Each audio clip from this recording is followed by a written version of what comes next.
Ragazzi, oggi ho preparato un sacco di cose perché voglio parlarvi di questo argomento che è veramente stancante, annoso, cioè i diodi di blocco, i diodi di bypass. Bene, sui diodi di bypass diremo veramente poche cose perché sono molto semplici da capire, mentre sui diodi di blocco vedremo se devono essere utilizzati, a cosa servono, quando devono essere utilizzati, cioè c'è tutta una serie di opinioni dietro questo prodotto, il diodo di blocco, e poi ci sono anche tante tipologie che oggi andremo veramente a sviscerare. Ragazzi, fra pochi secondi ci vediamo qua, intanto iscrivetevi al canale e attivate la campanella.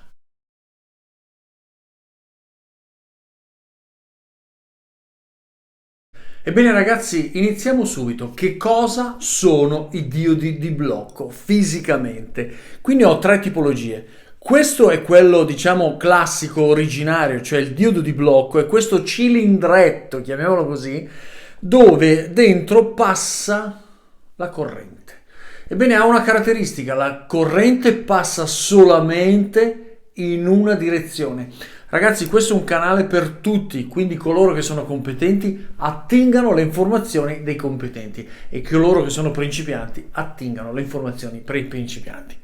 Allora ragazzi, questo è il diodo di blocco. Uno ovviamente è un componente elettronico che fa passare la corrente in una sola direzione. Qual è la sua funzione? Quella di evitare che la corrente vada nella direzione opposta. Ora, questi diodi di blocco vengono installati sugli impianti fotovoltaici per evitare che ci sia un'inversione di direzione. Quando succede? Lo vedremo bene nei dettagli. E perché è disastroso? Perché potrebbe bruciare delle celle, bruciare dei pannelli o addirittura creare degli hotspot, cioè dei surriscaldamenti tali per cui potrebbero esserci veramente pericolose temperature sul nostro tetto. Ora, avete visto questo? E questo viene messo anche all'interno di alcuni componenti. Questo è un diodo di blocco montato all'interno di un connettore MC4. Quando si usa questo? Ebbene, questo viene usato quando abbiamo un impianto modesto. Io dico sempre fino a 250, forse 300 watt con pannelli usati. Questo va bene perché comunque scalda. Questo è un 30 ampere. 30 ampere di questa tipologia è il massimo che si trova, anche se trovate scritto 50 ampere. Io stento a crederci, però se li avete trovati da 50 ampere meglio ancora. Rispondiamo subito a una domanda: ma il diodo di blocco deve essere commisurato come il fusibile a una certa portata? No, più grosso è meglio è, più portata ha meglio è. Mettiamoli sovradimensionati, che tanto la corrente lì deve solo passare. Questo, dicevo, è la seconda tipologia. E poi c'è la terza tipologia, quelli da pannello, quelli da quadro elettrico, quelli grossi, quelli potenti, che è questo. Ebbene, questo diodo di blocco ha anche un dissipatore di acciaio inox o alluminio, a seconda di cosa comprate, sulla parte posteriore. Vedete? Questo nello specifico è molto grosso perché questo qui sono 160 ampere, 1600 volt. Quindi perché ha il dissipatore questo? Questo no. E questo ovviamente neanche, perché è proprio il componente base. Perché il diodo di blocco scalda, il diodo di blocco ha una tensione che viene abbassata e di conseguenza c'è un consumo in corrente, seppur minimo ma costante, crea dei surriscaldamenti. Ora, questo è meglio di questo, perché questo non dissipa, questo è chiuso dentro. Ma come facciamo ad attaccare questo a un impianto fotovoltaico? Non è possibile. Dovremmo, che ne so, fare uno spezzone di cavo e saldare i terminali. Non si può fare. Allora viene messo all'interno di questi, però essendo chiuso in plastica, quindi isolato, non ha dissipazione. E questi spesso, quando superiamo la portata dei 250 watt dei pannelli o 300 watt, non sempre, ebbene questi scaldano tanto fino a scoppiare. Ebbene, questi scoppiano dentro e ovviamente non c'è più il passaggio di corrente. Ora ragazzi, apriamone uno e vediamo che cosa c'è dentro. Basta svitare il barilotto, estrarlo e lo vedete chiaramente, c'è esattamente dentro il diodo che vi ho fatto vedere. Questo è fatto bene perché non è solo crimpato, ma è anche saldato, vedete? C'è una leggera saldatura a stagno, perché queste leggere crimpature qua non tengono nella maniera più assoluta. Quindi questo è già un diodo di blocco fatto bene, però rinchiuso all'interno di un contenitore che di dissipazione qua ce n'è poca.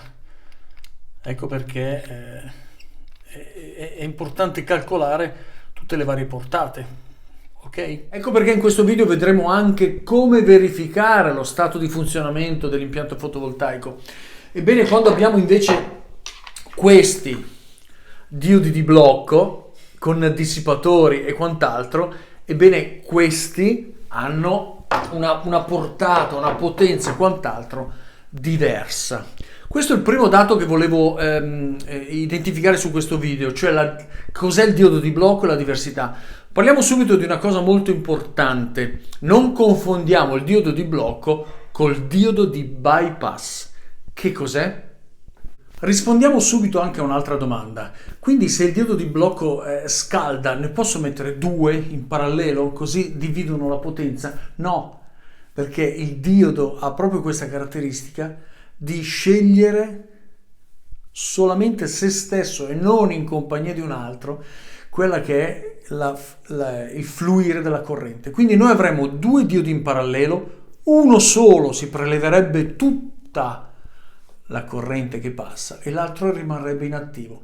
Il momento in cui questo surriscalda e scoppia, partirebbe questo, quindi avremmo sempre e soltanto un diodo funzionante. Ecco perché non sono sommabili in parallelo. Questo era doveroso dirvelo, perché nelle vostre invenzioni c'è sempre qualcosa che può risultare utile e comodo, ma non questo nello specifico. Andiamo avanti. Ebbene, mentre il diodo di blocco viene messo sulla stringa di pannelli o sul pannello singolo messo in parallelo, il diodo di bypass si trova già nel pannello. Dove precisamente? Nella scatola di derivazione. Ebbene, qua dentro ci sono già i diodi di blocco che gestiscono ognuno una stringa di celle all'interno del pannello. E sì, perché ogni pannello è come se avessimo una stringa di pannelli sul tetto. Mentre le stringhe di pannelli sono formate da tanti pannelli, qua dentro ci sono tante stringhe, vedete? Una, due, che è come se fossero dei pannelli, però sono singole celle.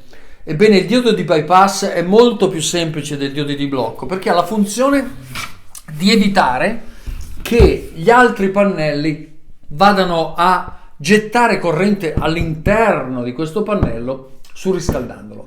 Quindi, a fronte di un cortocircuito sul pannello, a fronte anche di un'ombreggiatura, ma questa delle ombreggiature sul parallelo è una cosa un po' particolare, perché dipende da tanti fattori, quindi parlerei più che altro di un pannello che si rovina che non l'ombra di un pannello. Ebbene, il diodo di bypass fa sì che la corrente che passa sulla stringa di tutti questi pannelli messi in parallelo, se qua c'è un problema, una cella bruciata, una cella in cortocircuito, ebbene il diodo di bypass farà saltare questo pannello e produrranno tutti gli altri.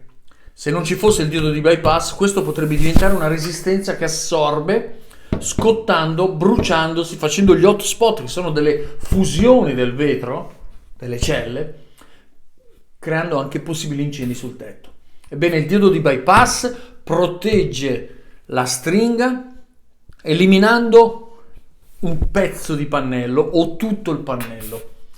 Il diodo di blocco protegge una stringa intera dal surriscaldamento possibile che potrebbe venire dall'altra stringa o dalle altre stringhe che vanno a scaricarsi su di essa. Spero di essere stato chiaro, un po' complesso per i principianti, ma andiamo ad analizzare tutti i punti in modo che sia alla fine chiaro e definitivo, come spero al solito su questo canale. Andiamo avanti. Rispondo subito anche a una domanda che occorre spesso sul canale. Gianni, io ho raccattato tanti pannelli diversi, posso metterli in parallelo tutti su una stringa oppure posso metterli in serie? Ebbene, rispondo anche a questa domanda perché voi sapete che io sono un amante del riciclo delle cose, del non spreco, però purtroppo sull'impianto fotovoltaico quanto più siamo sintonici, tanto meglio è. Quindi io consiglio sempre tutti i pannelli uguali, tutti con la stessa esposizione. C'è una legge duplice sul fotovoltaico che è questa: pannelli in parallelo stessa tensione, pannelli in serie stessi ampere. Allora vedete questi pannelli, come li state montando, come li state usando, e in parallelo stessa tensione, cioè stessi volt, e in serie stessi ampere. Quindi potete usare pannelli diversi, ma è difficile trovare pannelli diversi con la stessa tensione in parallelo e stessi ampere in serie, perché se no cosa succede? Che tutti producono come quello che produce meno, o addirittura ci sarebbero i surriscaldamenti prima menzionati. Ok? Un'altra domanda alla quale rispondo sempre volentieri sul canale è questa: posso, Gianni, posizionare i pannelli sul tetto in posizioni diverse? C'è una stringa a sud, una stringa a est, una stringa a ovest? Ebbene, vi rispondo sì, ma la stringa deve essere esposta alla stessa maniera. Cioè, che ne so, abbiamo una stringa di 3 pannelli, di 4 pannelli a sud, va bene. Non possiamo fare 2 pannelli a sud e poi sul tetto un altro verso sud-ovest o est. C'è una tolleranza sull'angolo. Io ho fatto l'impianto qua dove ho dei pannelli a 35 gradi e altri a 15-20. È già eccessivo, c'è già una discrepanza. Allora manteniamoci sulle stesse posizioni rispetto a sud, est, ovest, e nel contempo i gradi dovrebbero essere massimo 5, 7, 10 di differenza. Io ho esagerato, ma perché? Perché qui si fanno i test e ho visto che non va bene, ok? E quindi ve lo sto dicendo. Quindi i pannelli, stessa esposizione. Ora ipotizziamo l'impianto che ho fatto qua, che l'avete visto nel 48 volt 6 kW. Io ho messo 3 kW di pannelli, sono 4 stringhe da 3 con un EPEVER. Leggermente i gradi diversi, l'avete visto, ve l'ho già detto. Funziona bene? Sì. Però sono tutti circa a sud, qualche angolo o oltre. Tutti a sud, qualche grado diverso, quindi c'è una tolleranza. Ho messo però i diodi di blocco, sì. Proprio perché i gradi sono diversi, proprio perché tra il sorgere e il tramontare ci sono delle diversità. Allora li ho voluto mettere. Quali ho messo? Questi. Oramai in 2 anni quanti pannelli, quanti diodi di blocco, scusate, si sono bruciati? Zero.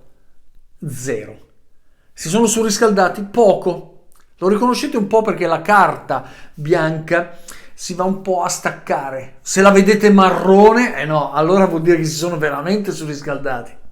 Se la vedete staccato, bruciato, questo di plastica, storto, piegato, vuol dire che c'è stato un eccesso di surriscaldamento. Ebbene qua, surriscaldamento zero. Ma perché? È semplice, perché sono pannelli da 250 watt. È quello che vi dicevo all'inizio, fino a 300, ma è già tanto. Potete usare gli MC4. E poi, Gianni, cosa faccio? Bene, usiamo questi. Qual è la differenza tra questi e quelli? 2 differenze. Questi sono molto più potenti e questi sono molto più costosi. Perché mentre questo si trova a pochi euro oramai, ok? Questo arriviamo anche a 25-30 euro l'uno, 20, insomma dipende dove comprate. Se in Cina o da siti nazionali. Quindi capite il punto. Ora, dato che qua si viaggia con regolatori di carica separati, la problematica questa è ancora più evidente se usiamo gli ibridi. Perché? Perché quando abbiamo un ibrido potente con diversi ingressi fotovoltaici e abbiamo stringhe diverse che entrano nel regolatore, ci può essere qualche problematica. Sugli EPEVER, che sono tutti connessi in parallelo e tutti settati alla stessa identica maniera, problemi zero. Ma ogni stringa oppure serie di stringhe, come in questo caso, facciamo un esempio. Qui abbiamo 4 stringhe da 3, abbiamo 3 kW sul tetto, un EPEVER. Ok, voglio mettere altri 12 pannelli, in questo a sud, voglio metterli a sud-est, bene, 12 pannelli a sud-est, non posso connetterli allo stesso e-Paver, ne metto un altro, settato identico, ebbene tutti lavoreranno perfettamente. Allora in questo caso devo mettere i diodi di blocco, se non ho i classici 3 elementi, ragazzi, ve lo dico subito, sono i camini, i muretti, ovvero le case di fianco, e le piante. Questi sono gli elementi ombreggiatori statici, quelli che quando arrivano, pam, fanno un'ombra secca, lineare e duratura. Non contempliamo le nuvole, che invece sono dei movimenti che spariscono e cambiano costantemente la forma dell'ombra. Quindi la nuvola non contempliamola, ma invece muretti, camini e piante sì.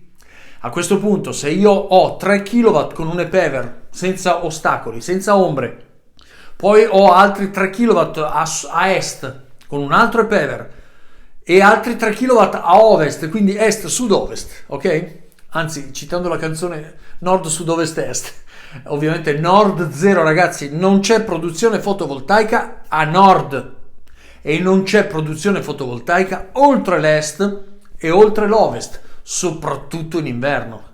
Quindi i pannelli vanno posizionati da est a ovest passando per il sud. Questo è il range ottimale per la produzione fotovoltaica. Ora dicevo, abbiamo 3 kW a est, 3 kW a sud e 3 kW a ovest, o 5 kW a est, 5, 5 o 10 a est, 10 a sud e 10 a ovest, ok? Con i relativi e-Paver. Tenete presente che il 10420 o il 10415 dell'e-Paver regge un'installazione di 7500 watt l'uno, quindi noi potremmo avere 7500, 7500, 7500. Se abbiamo, per ipotesi, 3 posizioni est, sud, ovest e abbiamo il 10415 o il 10420 AN dell'e-Paver, noi abbiamo un'installazione di 7500 per 3, cioè 22.500 watt di pannelli sul tetto. 3 posizioni completamente diverse, tutti e 3 settati nella maniera identica, tutti e 3 sulla barra equipotenziale. Funzionano? Certo, assolutamente sì. A breve farò anche un video che vi spiega il perché. Ma la carica diventa... Sì, e vi spiegherò il perché. E le batterie però possono essere caricate massimo 1C, è meglio 0,5, 0,3, 0,2. Sì, e vi spiegherò il perché. Su questo canale, ragazzi, sono tante cose da dire, ma la vita è breve e purtroppo anche il tempo. Quindi pian piano tocchiamo tutto lo scibile della conoscenza. Tornando a noi, settati alla stessa maniera, tutti e 3 lavorano. Devo mettere i diodi di blocco? Io non li metto. Perché? Perché non ho ostacoli, non ho ombre. Sì, però adesso qualcuno potrebbe dire sì, ma se un pannello va in cortocircuito, bravo. Se hai chiesto questo nella tua mente mentre stai guardando questo video, ti dico bravo. Perché? Perché proprio questo è uno degli elementi casuali che potrebbe succedere, rarissimo. Cioè 1 o 2 celle di un pannello X vanno a bruciarsi. Bruciando un pannello, cioè andando in cortocircuito, c'è una problematica lì per cui il diodo di bypass interviene, ma non su tutta la stringa. Allora le altre stringhe potenti, attenzione, non tutte e 3 le installazioni, ma una sola, perché gli e-Paver sono in parallelo sulla fase finale, cioè dall'e-Paver, dal regolatore di carica alle barre equipotenziali non c'è problema. Il problema è sempre sul tetto, sul fotovoltaico. Quindi mentre gli altri 2 non hanno pannelli bruciati e continuano a erogare, ebbene questo e-Paver con le sue 4 stringhe da 3 pannelli o 3 stringhe da 4 pannelli, decidete voi cosa fare, ebbene queste stringhe vanno a dirottare la potenza verso quella stringa che è deficitaria, cioè ha una tensione inferiore, ha un pannello che non funziona, produce meno. Parliamo sempre di potenza finale, quindi watt. Una stringa produce 1000, l'altra 1000, l'altra 1000, si rovina un pannello, andiamo a 1000, 1700 watt. Questa diventerebbe un assorbitore di corrente da parte delle altre 2. Allora ci sono alcuni meccanismi che possiamo utilizzare. Io in particolare ve ve ne propongo uno, ma attenzione, tutto quello che state vedendo in questo video, io vi pregherei di testarlo, di provarlo, perché le diversità e tutti i meccanismi che possono accadere, sempre secondo la legge di Murphy, cioè che alla fine qualcosa che può accadere, non avevo previsto questo. Ebbene, fate i vostri test con la pistola termica, compratela, c'è sotto anche nel link, è un oggetto di un 30-40 euro che vi serve a capire se avete delle temperature anomale anche sui pannelli. Ebbene, cosa succede? Io posso anche dirvi, ragazzi, io su queste 3 posizioni di pannelli, est, sud, ovest, non metto i diodi di blocco perché non ho ombre. Bene, e lo faccio. Perché? Perché è rarissimo che un pannello vada in cortocircuito, proprio rarissimo. Inoltre c'è anche un altro aiuto, che sono i fusibili.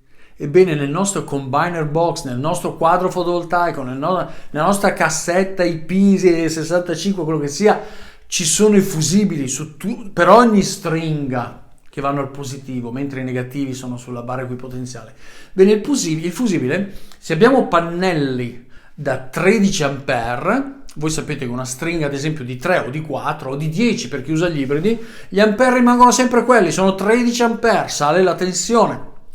Quando un pannello diventa anomalo e la produzione comincia a calare drasticamente, gli altri tendono a riversarsi su di lui, ma il fusibile che abbiamo messo, perché su un 13 ampere, 13-14 ampere di stringa mettiamo un 20 ampere, non mettiamo un 16, è troppo ridosso, fusibile sempre 30-40%, 50% in più.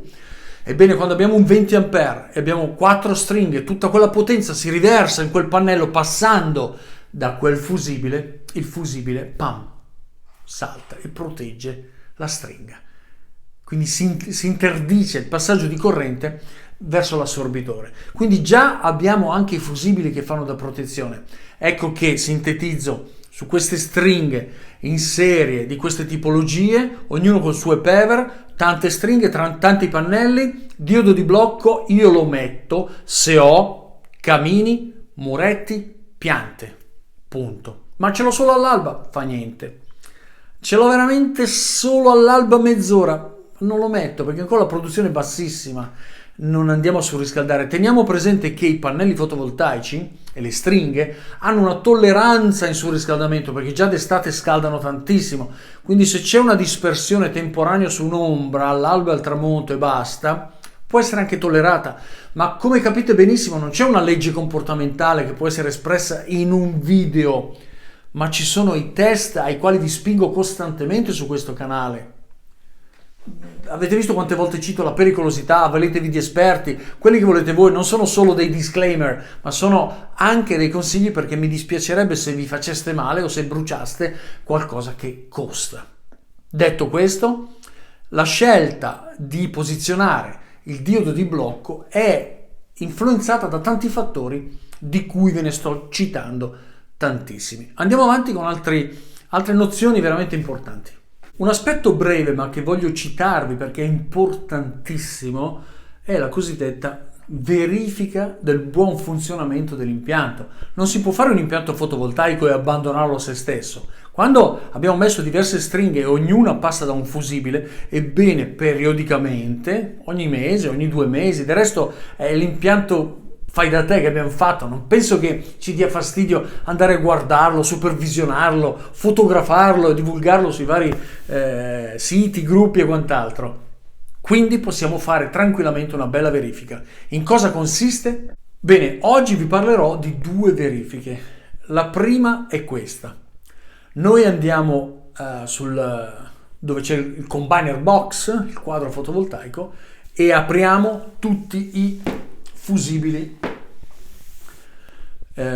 dove ci sono dentro questi, praticamente i fusibili sono questi, no? Ok? Questi sono all'interno del portafusibili. Quando noi apriamo il portafusibili, lì interrompiamo la corrente della stringa, ok? Bene, aprendo il circuito si ferma la stringa, apriamo il secondo, terzo e quarto. Che produzione abbiamo? 0. Noi dal telefonino guardiamo il nostro EPEVER e vediamo che i pannelli sono sganciati.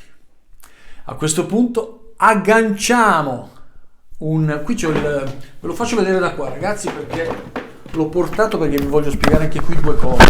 Questo è un combiner box doppio dove sotto potete mettere i fusibili col magnetotermico e sopra anche i diodi di blocco, quelli da fissare su presa DIN. Se adesso lo apriamo questo, cosa vediamo? Semplicissimo, questo l'ho portato ma è ancora vuoto. Qui abbiamo il portafusibile magnetotermico, ok?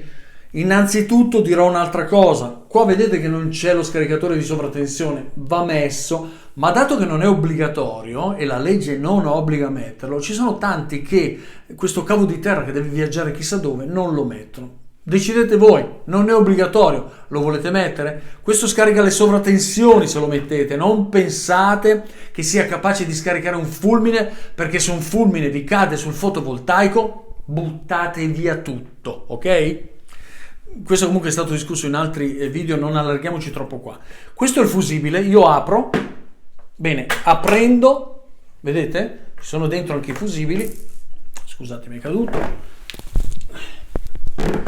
Aprendo ci sono i fusibili che sono sganciati, quindi il circuito è aperto, la produzione è zero. Cosa facciamo? Guardiamo sulle PEVER, produzione zero, cominciamo a chiuderne uno, questo chiaramente è da 2. Come chiudete, vedete sul telefonino che le PEVER si è connesso e produce che cosa? 10 ampere, 13 ampere. Cioè vedete anche i watt, cioè ecco sta producendo, ipotizziamo 10 ampere. A questo punto chiudete anche l'altro portafusibile, da 10 diventa 20, poi c'è la terza stringa 30, poi c'è la quarta 40, 10, 20, 30, 40 funziona tutto bene, cioè le PEVER mi sta prelevando tutti gli ampere, ottimo. Non ho nessuna interruzione sulle stringhe. Questa è la prima verifica. La seconda, bisogna verificare la tensione del VOC, cioè la stringa può produrre, ma gli ampere sarebbero meno e quant'altro, però voglio anche verificare che tensione sta passando per ogni stringa. Allora apro ancora tutti i circuiti e metto il test tra il negativo e la stringa, cioè quella del sopra del tetto, non quella sotto che ovviamente non c'è niente perché l'ho aperto. Ebbene, tra il negativo e la stringa quanto misuro? 110? Bene. Sempre tra il negativo che è comune e il secondo fusibile aperto, stringa 110, la terza 110, la quarta 110. Funziona tutto. La quarta 60 e no, si è bruciato qualcosa, c'è qualcosa che non va. Capite? Allora due verifiche, una quella di chiusura dei circuiti attraverso i fusibili per vedere l'effettivo funzionamento degli ampere che passano e il secondo se le tensioni sono tutte simili. 120, 115, 118, 121, ok, ma non ci deve essere una grossa discrepanza. Questo è fondamentale. Tenete presente che se mettete le stringhe sintoniche, cioè tutte rivolte alla stessa direzione solare, con la stessa inclinazione e gli stessi pannelli, vi stupirete di quanto la produzione è 119 tutti e 4.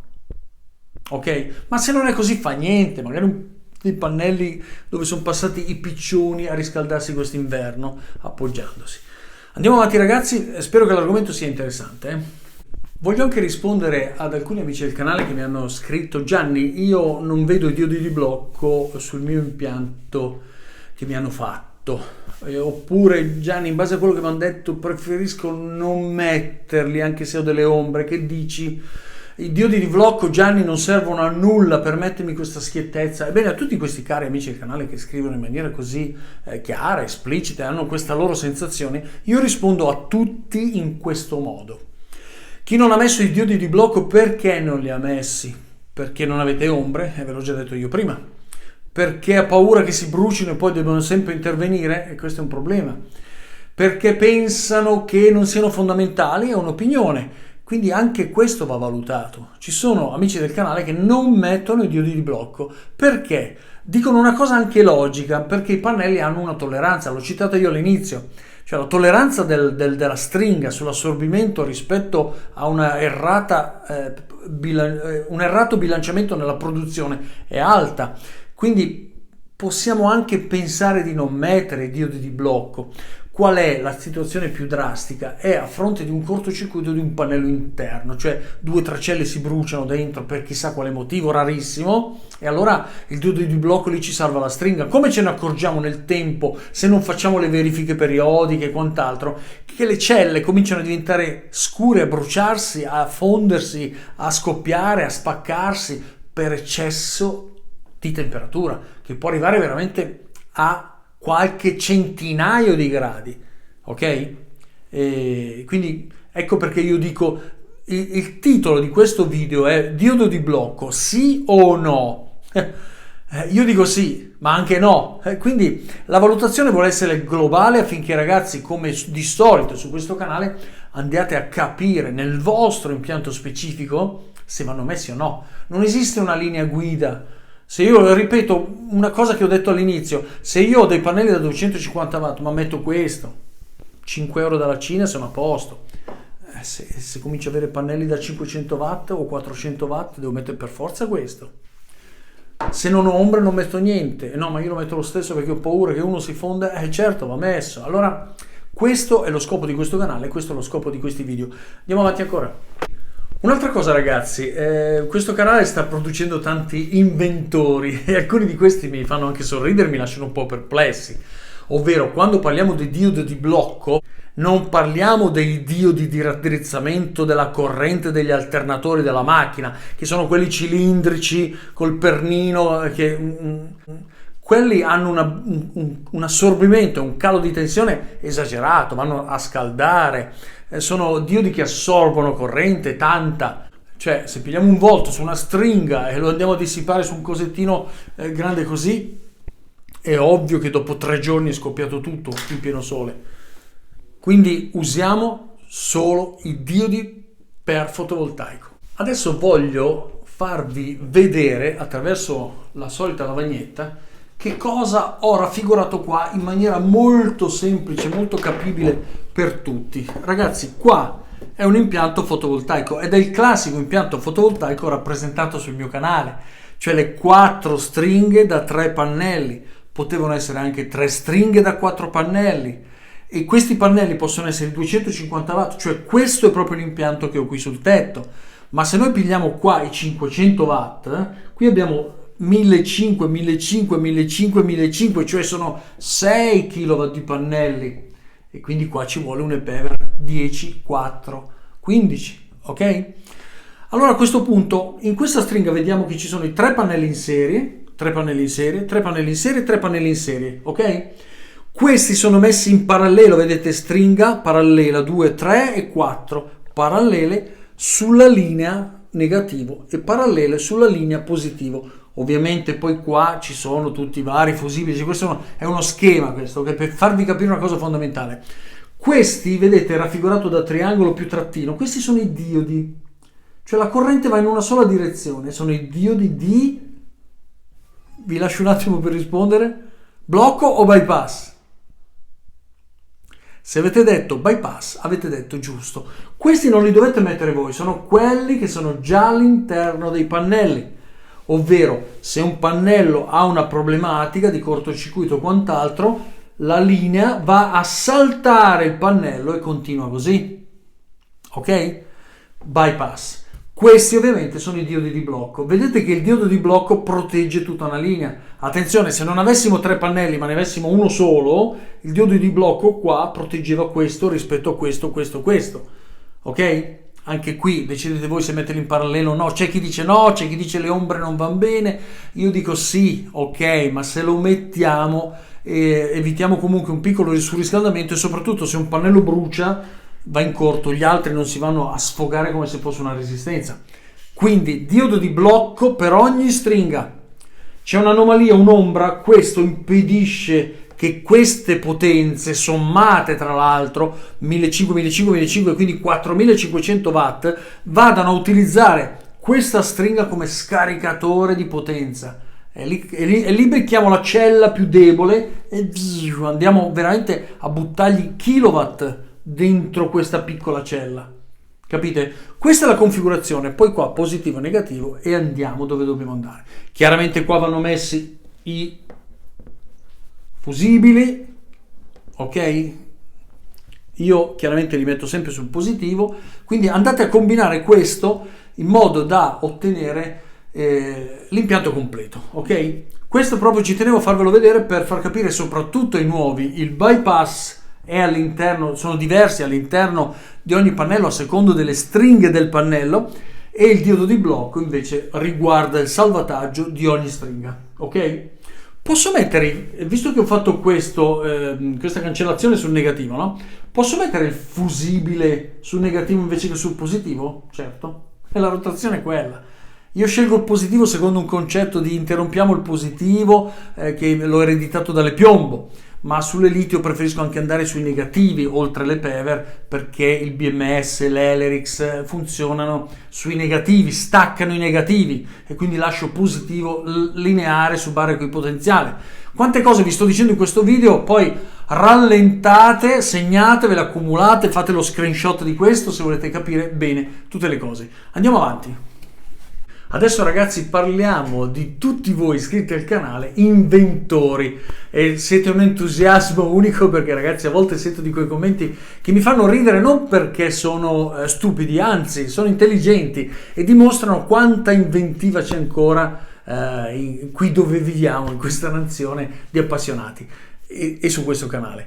Allora, molti di voi mi scrivono: Gianni, allora io ho visto che questo non lo posso mettere, ok, va bene, questo dove lo attacco questo? Però ho visto che i miei sono pannelli da 410 watt e ho visto che scaldano, ogni settimana devo andare a cambiarne uno o due.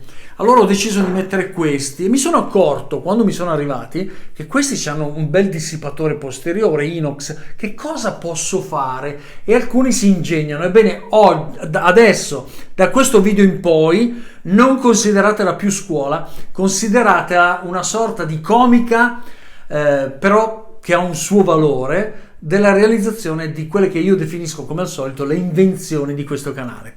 Ebbene ragazzi, se trovate, ok, qui non chiedetemi il link, perché tutto quello che vi sto portando oggi, e ve lo faccio vedere, sono tutti i miei attrezzi, scatole, accessori, prodotti e quant'altro che ho in laboratorio. È tanta roba ereditata nei 42 anni che faccio questo, dal 1980, 43 quest'anno, mamma mia, e a questo punto entriamo nel vivo. Bene, sì, va bene, vogliamo fare qualche invenzione?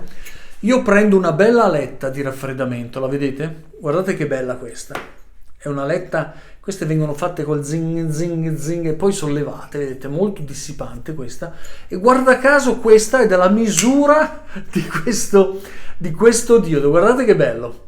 Bene ragazzi, se voi posizionate un diodo di questa potenza con una letta di questa potenza, le avvitate perché c'ha da avvitare eccetera, e lo posizionate poi nel vostro quadro fotovoltaico, posizionato come dico sempre, non così perché non dissipa, ma così, qui, ragazzi, capite, è fantastico. Ma allora se faccio questa invenzione che vado a dissipare con la letta di raffreddamento, questo bellissimo prodottino qua, scusate che ve lo giro così lo vedete anche bene, ok? Vedete? Ebbene, questo, posizionato ovviamente, l'ho detto così, ok? Questo poi lo metto dentro il combiner box, mica posso lasciarlo all'aperto.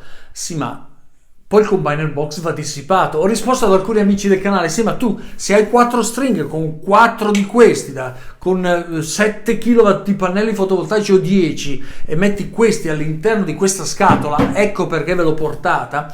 Cioè qua dentro ci fate, come si dice qua in Abruzzo, le rustelle, cioè gli arrosticini, capite? Allora bisogna creare una dissipazione, o li lasciamo all'esterno, abbiamo la casa, una zona protetta, ci facciamo un quadretto aperto, oppure lo mettiamo nel combiner box all'esterno e qui partiamo con un'altra invenzione. Ragazzi, questo pezzo di video cancellatelo, ovvero io su questo, poi se avrò tempo ragazzi ve ne realizzerò uno, farò un video specifico per questo, ma già so che siete capaci, quindi potete tranquillamente farlo. Questo posizionato dentro il combiner box, gli metto un sensore, guardate ragazzi, che sia, qua c'ho tutti alcuni dei miei sensori di temperatura, ovvero termostati, che siano di tipologia questi sono i classici di alcuni elettrodomestici come macchine caffè, stirelle, piuttosto eccetera. Questi sono tutti tarati. Cosa pigliamo? Il 50 watt? Scusate, il 50 gradi? Il 60 gradi? Ebbene, questo lo posizioniamo qua, ok? Quando abbiamo posizionato questo sente la temperatura, gli facciamo passare uno dei poli di che cosa? Di una ventolina, ok? Ebbene, quando lui fa tic, perché la temperatura è diventata alta, perché non è bastato dissipare col semplice alluminio, allora questa parte, dove lo metteremo questo? Ebbene, questo lo metteremo, questa o più grossa e quant'altro, esattamente nel combiner box. Scusate che ve lo faccio vedere.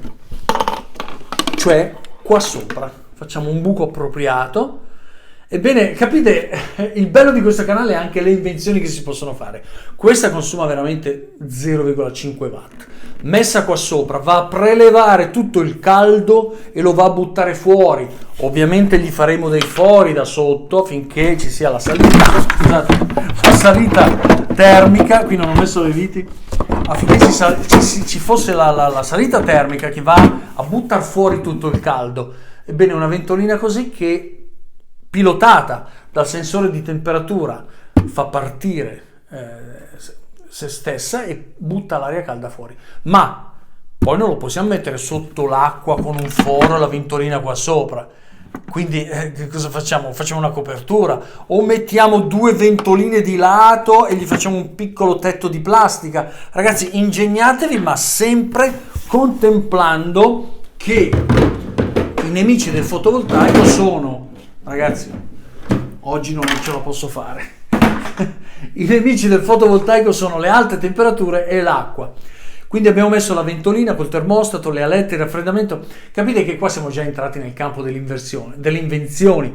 Cioè un bel diodo di blocco con una bella ventolina, col suo sensore di temperatura, con la ventola motorizzata che butta fuori il caldo e basta. Allora io dico... Gianni, ma mi dici di mettere il diodo di blocco? Io faccio questo, basta, dissipo tutto. Qua ci passano watt e watt e watt.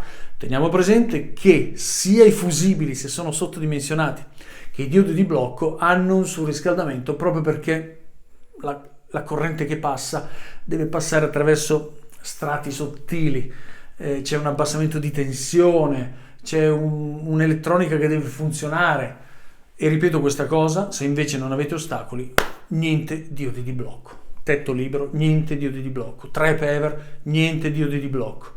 Ma camini, muretti e piante, io dico valutate attentamente cosa fare. Bene, è tutto per oggi ragazzi, anche questo video è giunto al termine, ci vediamo al prossimo. Buona serata.